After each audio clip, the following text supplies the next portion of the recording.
Corona से एक दिन में मजीद 23 अमवात, 1629 नए केसेस रिपोर्ट। इस्लामाबाद में मुस्बत केसेस की शरह में नुमाया कमी। लाहौर में SOPs की खिलाफ वर्जी पर कार्रवाइयाँ, 14 दुकानें और रेस्टोरेंट सील, 25,000 रुपये जुर्माना भी किया गया।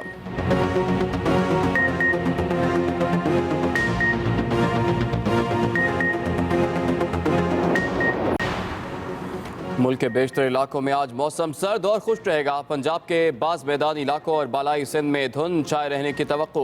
बालाई इलाकों और बलूचिस्तान में शदीद सर्द रहेगा। कराची में आज कम से कम दर्जा हरारत 8 डिग्री सेंटीग्रेड रिकॉर्ड। सर्दी की लहर मजीद 3 रोज़ बरकरार रहने का इम्कान। कश्मीर, गिलगित बल्तिस्तान और खैबर पख्तूनख्वा में मौसम सर्द और खुश्क रहेगा।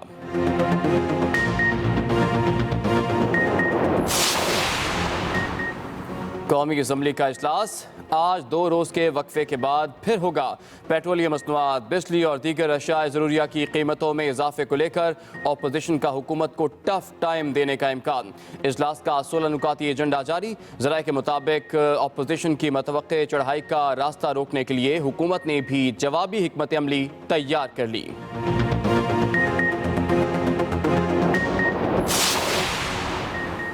साबिक सदर आसिफ अली जरदारी कहते हैं कि PDM मुत्तहिद है, हुकूमत पर हर तरफ से वार करेगी। कहते हैं हुकूमत को घर भेजना बहुत ज़रूरी हो चुका, हुक्मरानों को कोरोना के पीछे मजीद छुपने नहीं देंगे।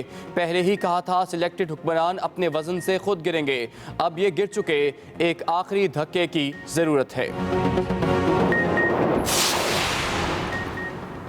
और अपोजिशन एक बार नहीं 100 बार तहरीके अदम एतमाद लाए। वज़ीर दाखिला शेख रशीद का चैलेंज, PDM से लॉन्ग मार्च की तारीख भी मांग ली। इस्तकबाल का भी कह दिया। बोले महंगाई इसलिए ज़्यादा हुई क्योंकि चोरों ने बहुत ज़्यादा लूटा। इसी साल महंगाई और बेरोज़गारी कंट्रोल करेंगे। Welcome back to Expresso. और इस वक्त हमने जाना है आपके फेवरेट सेगमेंट की तरफ, जिसका टाइटल होता है निकले तेरी तलाश में, जिसमें हम आपको मुख्तलिफ ट्रैवल स्टोरीज दिखाते हैं। लेकिन उससे पहले अगर हम जाएं, क्योंकि यूजुअली मंडेज को हम मुख्तलिफ पहाड़ों की बात करते हैं, पाकिस्तान के नॉर्दर्न एरियाज की। पाकिस्तान के लिए एक बहुत अच्छी खबर बिल्कुल आने को है कुछ ही दिनों में। पाकिस्तानी को पैमाओं की टीम इस वक्त हम आपको मनाज़िर भी दिखा रहे हैं, वो K2 सर करने के लिए बगैर ऑक्सीजन सिलेंडर की अपनी मुहिम को जारी रखे हुए है। और 26 तारीख तक का वक्त दिया गया था कि ये टीम अपनी मंजिल तक पहुंच जाएगी और ये अपनी तर्ज का शानदार कारनामा होगा। इससे पहले कुछ ही दिन पहले हमें याद है कुछ नेपाली को पैमा थे जिन्होंने सर्दी के मौसम में पहली बार K2 को सर किया था, जो कि दुनिया की बुलंद तरीन चोटी है, पाकिस्तान में वाक़ है। और उसके बाद पाकिस्तानी को पैमाओं की टीम इस वक्त सर्दी के अंदर बगैर ऑक्सीजन सिलेंडर के ये रिकॉर्ड कायम करने जा रही है। तो हमारी बेस्ट विशेष भी हैं, अल्लाह करे ये टीम जल्द पहुंचे और पाकिस्तान का परचम हमें K2 पे एक बार फिर नजर आए। अच्छा जी, उसके साथ साथ अब चूंकि अब अपने अगले सेगमेंट की जाने जाते हैं, निकले तेरी तलाश में, जिसमें आज बहुत जबरदस्त नॉवल डाकिया और जुलाहा के हवाले से बात करने वाले मुस्तनसर हुसैन तार साहब। देखते हैं निकले तेरी तलाश में।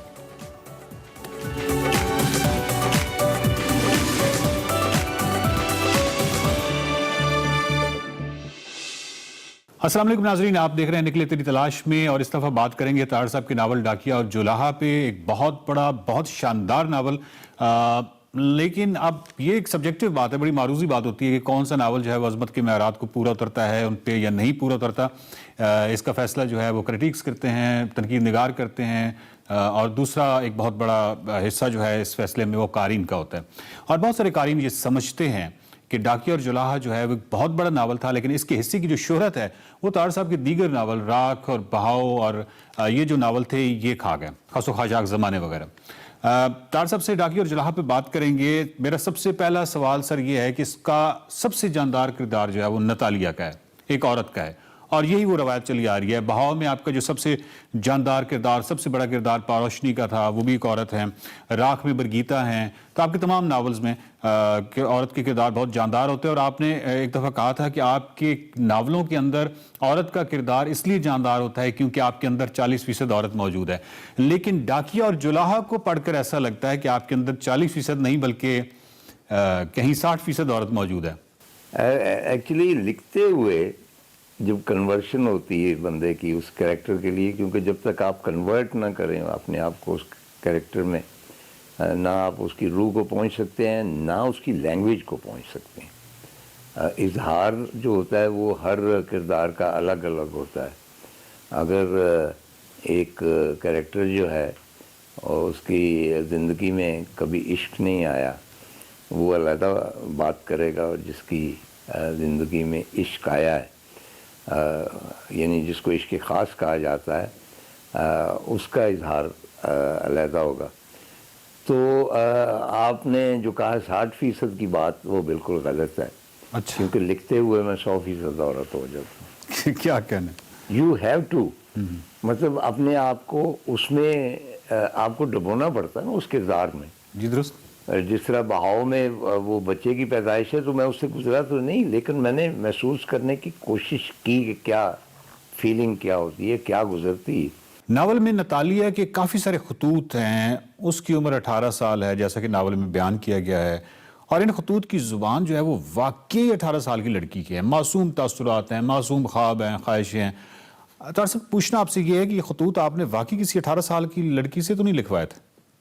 نتالیہ کا کردار جو ہے جی وہ چونکہ ویسے بھی اوریجنل ہے، it's a true story almost.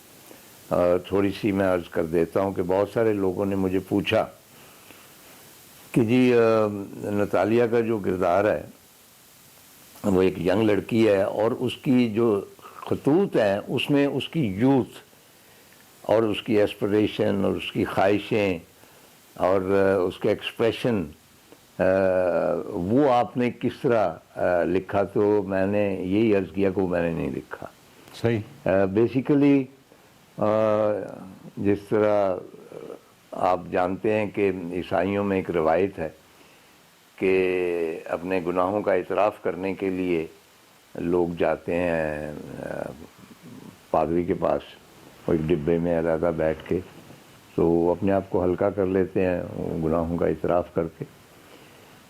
جو رائٹر ہوتا ہے وہ بھی ایک قسم کا وہ گناہوں کا اعتراف جنہوں نے کرنا ہوتا ہے وہ اس کے سامنے اسی جھجک کے بغیر کرتے ہیں جس طرح وہ کسی پادری کے سامنے کرتے ہیں، کیونکہ وہ اس کو ٹریٹ کرتے ہیں not as a human being normal, بلکہ ایک ایسا شخص جو ان کے جو گناہ ہیں یا ان کے سنز ہیں یا ان کی جو خامیاں ہیں وہ سن کر نہ تو ان سے نفرت کرے گا ٹھیک ہے، اور نہ ان کو مطعون کرے گا بلکہ ان سے ہمدردی کرے گا۔ تو اسی طرح یہ کریکٹر ہے۔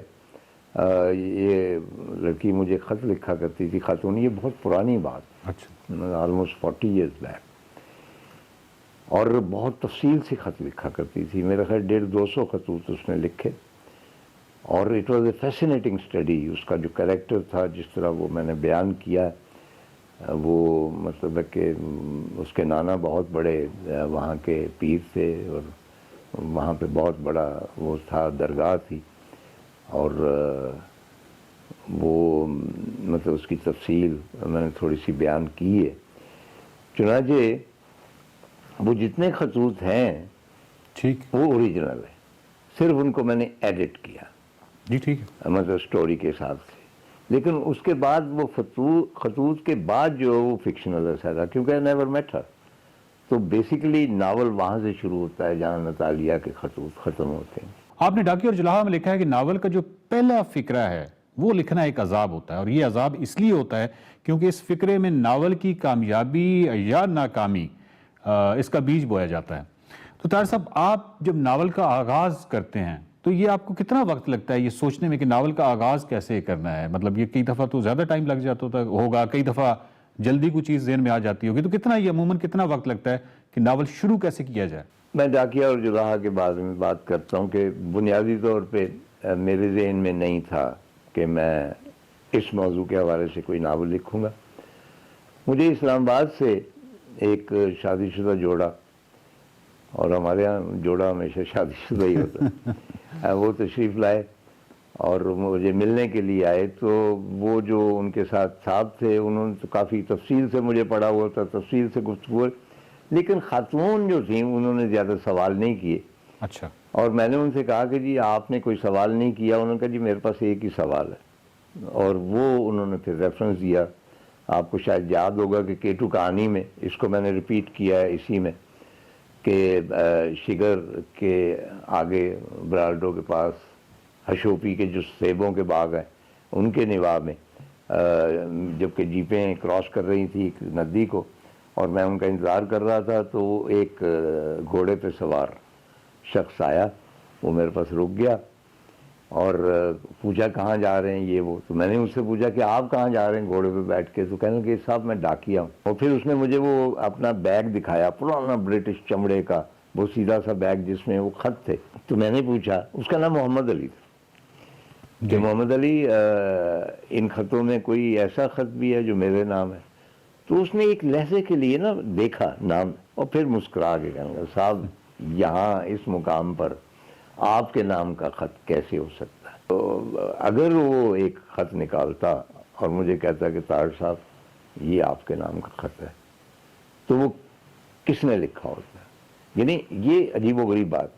तो वो खातून कहने लगी कि मैं इस फिक्रे पे आके रुक गई कि वाकई वहाँ पे अगर वो खत निकल आता तो किसने लिखा होगा? मैं किसको पता होगा कि मैं एट ए सर्टेन टाइम 4 बजे आफ्टरनून होंगे, नदी के पार में बैठा हुआ और शोपी के बाग नज़दीक है और ऐन उस लम्हे उसने ख़त लिखा होगा तो फिर एड्रेस भी लिखा होगा ना? जी। तो एड्रेस यही लिखा होगा ना कि शोपी के करीब दरिया बराल्डो के किनारे 4 बजे ये मेरा नाम है। वो किसने लिखा होगा? और ऑब्वियसली उसमें बहुत सारी पॉसिबिलिटीज़। तो तब मुझे एक ख्याल आया कि इसमें एक इम्कानात मौजूद हैं नावल के। तार साहब, हस्बे रवायत डाकिया और जुलाहा में भी आपने पिसे हुए तबकी की वकालत की है और इसमें आपने एक जगह लिखा है कि नाई जो हैं वो फ्राइड से भी बहुत पहले इंसानी नफ्सियात की गुत्थियां सुलझा चुके थे। अपने आगे सर झुकाने वाले हर शख्स के मिजाज और पेशे के मुताबिक गुफ्तगू करते थे।